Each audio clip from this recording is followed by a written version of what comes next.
All right. So I think that we can all agree on something. We can agree that the cost of living, no matter where you live in the world, is becoming more and more expensive. The price of rent, groceries, fuel, you name it, is continuing to increase, which is just a reflection simply of the purchasing power being eroded from the currency through which we transact. So today on the Meager Millionaire, we're going to stay away from pet rocks for at least 2 seconds here. And we're going to talk about how Maritimers up here in Canada and Canadians across the board are really struggling because of reckless spending habits, of our government spending habits, and the households are very reckless. Debts are quite large in Canada. The amount of debt outstanding by households would blow your minds. The price of real estate in Canada is extremely inflated, and these rising interest rates is really putting the squeeze on people whenever they come up to refinance their mortgages, which then, if they're on rental properties, is going to increase the cost of the rents and so on and so forth. Utilities continue to rise. Here in the province of New Brunswick, they're shooting for the moon here. So let's have a look at this CTV News Atlantic article, and it states that many Maritimers continue to struggle with daily expenses. So let me know in the comments below if you guys are experiencing these types of price pressures in your areas, and let's get into it.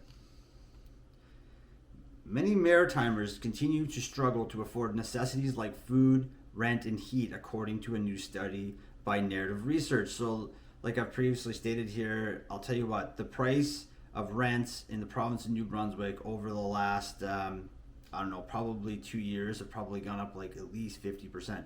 So, let me know if you guys have seen extreme price increases in rents in your neck of the woods. I think that it's kind of a global phenomenon at the moment, but states that we found 40% of people are really struggling with the cost of daily expenses, says Margaret Chapman, COO of Narrative Research. Canadians on average say that they're really concerned or having trouble, but it's half of Atlantic Canadians, so it's really elevated in this region. So it says essentially across the board, Canadians are really struggling. They've been misled, misguided for many years. We have, like I've previously stated, very reckless spending policies. We have a lot of very, very strange, I don't agree with policies in Canada as of late. And unfortunately, I believe it's going to get worse before it gets better, because it just kind of seems like it's going that way. And it's unfortunate that it's, very much weighed against the Atlantic Canadian provinces where, your job opportunities aren't so plentiful here. Just saying, from the Maritimes, it's hard times in the Maritimes, and I believe, unfortunately, it's going to become a lot harder for people going forward before it gets any better. The report suggests 4 in 10 Canadians say has been difficult for their households to meet its financial needs in the past 12 months, while 26% of people say that things have been easy for them financially. So the majority of people are getting eviscerated. Inflation is chewing away at any savings that they had. They're having to go out farther on credit. More people are having to move in share lodging. You're seeing a massive demand on food banks and so on and so forth. We have, like I said, some very poor policies up here in the north by our great white leader. And anyhow, I want to say a lot of stuff, but I don't want to get in trouble. For many people in Halifax, not much has changed financially because groceries, rent, and heating have remained expensive. So essentially, when I read this phrase, it says we have Stockholm syndrome and we don't know what to do. It's just the way that it is, and we're just going to accept it. And so largely when I read these things, it makes me automatically go to the thought that the currency in which we can transact is being weaponized, and they're slowly eroding the purchasing power, hence the price of everything going up. So until we go back to sound money practices, things are going to continue to get worse, at least in my opinion. But like I said, this is not financial advice. I have no idea what I'm talking about. Gold and silver are not for you.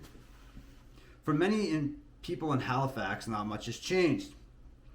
It states that the research showed better opportunities helped improve the situation for some Canadians. For others, inflation and the drop of interest rates helped. So it seems like a shrinking majority of people are having trouble financially, said Chapman. For some people, too, is we've gotten used to higher prices. So just to go back to my previous statement, they've got used to it. So they've got Stockholm syndrome. The public at large in Canada, I believe, has Stockholm syndrome. But so don't just lay over and take it. Do something about it. Hope is not a course of action. You must take action to preserve your wealth and your prosperity. You must take action to protect your family and yourself. You just must take action. You cannot roll over and just be like, oh, we've accepted it, all right? No, thank you. Those are not the kind of people I'm trying to draw here. I'm looking for strong, like-minded people who want to take action. Chapman said about a third of people research spoke with said they are just getting by. So a third, 1 in 3 people are going paycheck to paycheck, just getting by, all right? They're not being able to save much as they might like to, but they also don't feel like they're falling behind on a day-to-day basis, she said. Chapman said the results can vary depending on the season. She expects changes next season when expenses like heating are likely to increase. So that's the end of this article here. But to sum it up, they said on the bottom here, likely to increase. So 1 in 3 people are going foot to mouth. 40% of Maritimers, or approximately 1 in 2, are really struggling. Canadians across the board are largely hard up. Now, the reasons that they are hard up is likely due to the enormous amounts of debts that they've incurred over the years of zero interest rate policies that we've had globally. And they've been very much encouraged to take on extensive amounts of debts in the form of new vehicles, credit cards, houses that are extremely inflated. And getting back to the reckless spending habits of governments globally, unfortunately, things are likely to erode further. I wish it was not the case. However, like I had previously stated, I'm looking for people who want to take action.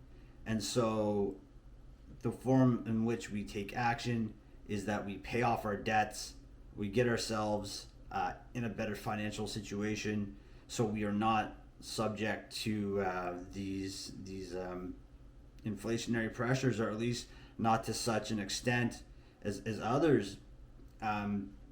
Anyways, I wish I had some more very encouraging words of advice for you, but it seems like we're all in this together. We're all being thrown in this giant boiling pot of frogs. Some of us jump out of the pot of water, but most will stay into it, and they will continue to be Stockholm victims, and they won't take any action. So please like, share, subscribe. Keep coming back for more. Thank you. Bye.